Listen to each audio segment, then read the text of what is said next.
Nuratimfida dengan NIM 6070524300012 dari kelas 4802. Di sini saya akan menjelaskan tentang hukum Ampere-Maxwell. Hukum Ampere-Maxwell adalah salah satu dari 4 persamaan Maxwell fundamental yang menjelaskan hubungan antara medan magnet dan sumbernya. Awalnya, hukum Ampere yang dirumuskan oleh André-Marie Ampère hanya menjelaskan bahwa arus listrik atau muatan bergerak menghasilkan medan magnet. Namun, menurut James Clerk Maxwell kemudian menyadari bahwa adanya ketidakkonsistenan dan menambahkan suku yaitu arus perpindahan yang revolusioner, yaitu melengkapi hukum yang menjadi bentuknya seperti yang kita kenal sekarang yaitu hukum Ampere-Maxwell. Penambahan ini bukan hanya menyempurnakan teori elektromagnetisme tetapi juga memprediksi keberadaan gelombang elektromagnetik termasuk cahaya. Dalam bentuk diferensialnya, hukum Ampere-Maxwell ini dinyatakan sebagai kursi medan magnet B sama dengan mu 0 dikali J ditambah epsilon 0 parsial E dibagi parsial T, yang dimana kursi atau medan magnet B ini diukur dalam Tesla per meter. Ini menggambarkan bagaimana medan magnet ini berputar di sekitar suatu titik. Lalu yang kedua itu ada mu 0. Mu 0 ini adalah permeabilitas ruang hampa, yaitu sekitar 4V dikali 10 pangkat min 7, yaitu sebuah konstanta fundamental yang menunjukkan seberapa mudah medan magnet terbentuk di dalam ruang hampa. Lalu selanjutnya itu ada J. J adalah kerapatan arus konduksi, yaitu diukur dalam ampere per meter persegi. Ini mewakili aliran muatan listrik sesungguhnya seperti arus yang mengalir melalui kabel. Lalu selanjutnya itu ada epsilon 0. Epsilon 0 ini adalah permitivitas ruang hampa sekitar 8854 dikali 10 pangkat min 12. Konstanta fundamental yang menunjukkan seberapa mudah medan listrik terbentuk dalam ruang hampa. Dan yang terakhir itu ada parsial T dibagi parsial E adalah laju perubahan medan listrik terhadap waktu. Suku ini yang ditambahkan oleh Maxwell yang dikenal sebagai arus perpindahan. Secara sederhana, hukum Ampere-Maxwell ini menyatakan bahwa medan magnet dapat dihasilkan oleh dua cara. Cara yang pertama adalah arus konduksi atau J, di mana muatan listrik bergerak seperti elektron mengalir di kabel, lalu menghasilkan medan magnet di sekitarnya. Ini adalah bagian asli dari hukum Ampere sebelum ditambahkan oleh arus perpindahan. Lalu cara yang kedua adalah arus perpindahan, di mana perubahan medan listrik seiring waktu juga dapat menghasilkan medan magnet tanpa adanya muatan yang bergerak secara fisik. Assalamualaikum warahmatullahi wabarakatuh. Perkenalkan, nama saya Nasya Fahira Setiawan dengan NIM 60705240017. Di sini saya akan menjelaskan terkait hukum Ampere-Maxwell.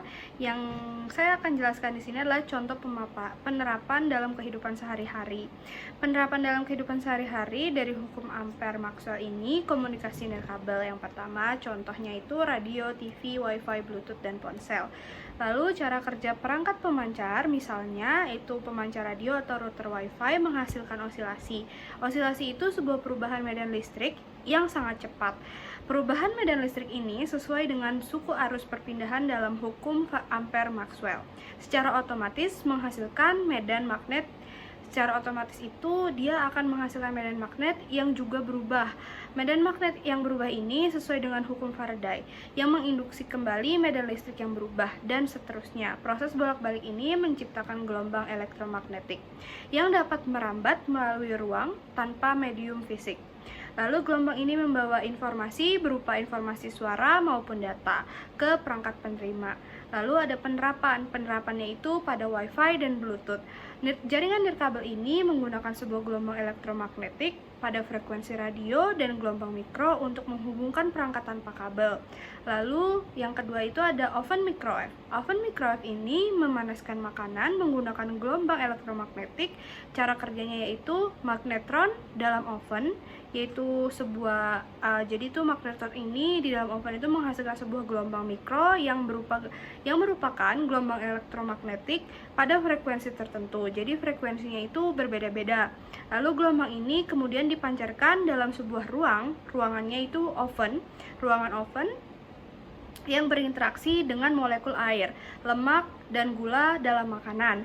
Medan listrik yang berosilasi dalam gelombang mikro menyebabkan molekul-molekul polar ini bergetar dengan cepat, lalu menghasilkan panas akibat gesekan internal. Jadi kesimpulannya itu, hukum Ampere-Maxwell adalah inti dari pemahaman kita tentang bagaimana listrik dan magnetis saling terikat dan berinteraksi, terutama dalam penciptaan propagasi gelombang elektromagnetik. Penambahan konsep arus perpindahan oleh Maxwell bukan hanya memperbaiki ketidaklengkapan teori, tetapi juga secara fundamental mengubah pandangan kita tentang alam semesta serta menunjukkan bahwa cahaya adalah bagian dari fenomena elektromagnetik.